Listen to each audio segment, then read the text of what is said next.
Okay, so this is take number 6.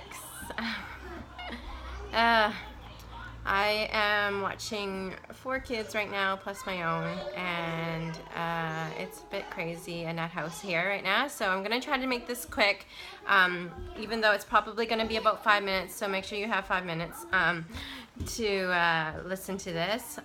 So emotional eating is something definitely that I wanted to talk a little bit more about in this round, because it's something that, you know, once you can deal with it, then you know, in the future, then it's not going to affect you. And it's something that's deep down that it's a struggle for everyone. And like Laura said, it is a drug. It's like a drug. It's actually the most widely abused drug out there, and nobody recognizes it as a drug, you know?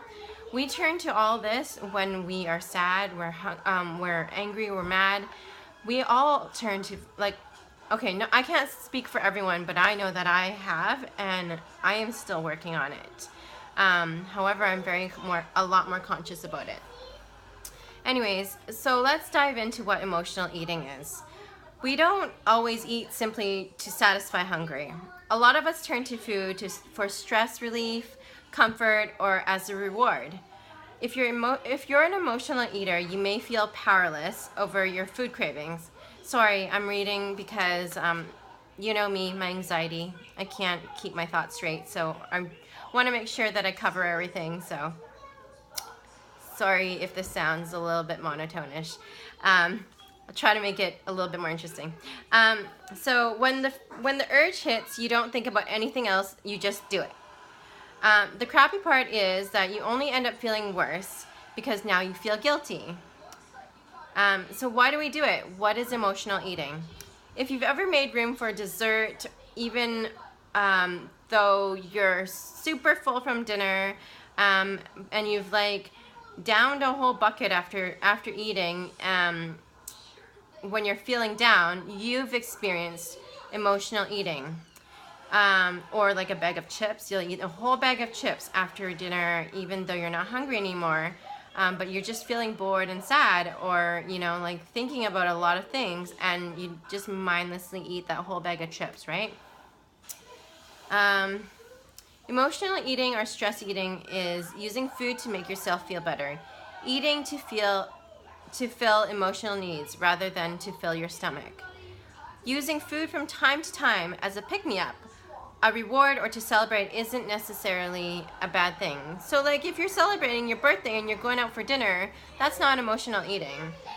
But when eating is your primary emotional coping mechanism, when your first impulse is to open the fridge whenever you're stressed, upset, angry, lonely, exhausted, or bored, you get stuck in an unhealthy cycle where the real feelings and problems isn't being addressed. Emotional hunger can't be filled with food. Eating may feel good in the moment, but the feelings that triggered the eating are still there. And you often feel worse than you did before because of the unnecessary calories you've now consumed. You feel guilty for messing up and not having more willpower. No matter how powerless you feel over food and your feelings, it is possible to make a positive change. So remember that wherever you are right now, if you think that you're totally an emotional eater and you don't think that you'll ever be able to get out of it, you can. And we will learn how to in the next few days, and we'll talk more about the triggers, recognizing the triggers, so we can find healthier ways to deal with your emotions, and how to learn to eat mindfully instead of mindlessly, and finally to put a stop to emotional eating, because that is really a big reason why I feel like we are here. It's because maybe you've struggled in the past with something, or you've had to deal with something, and you've turned to food on many occasions, and food caused you to gain weight, caused you to be sad, caused you to lose confidence, and then the whole cycle of it began with emotional eating, right? So let's stick together and support each other on this topic, okay? And if you have any questions, if there's something that you want me to specifically cover, let me know. But this is going to be, for the next 5 days, a lot of information about emotional eating. So feel free to ask any questions, and I'll be here, okay?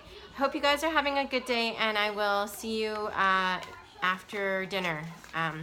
Ryan's not going to be home till probably 7 today, and I have the kids, all the kids here till 6 o'clock, so I apologize now if I'm not in the group too much for the rest of the day until Ryan's home. Okay, hope you guys are having a good day, and I'll talk to you soon. Bye.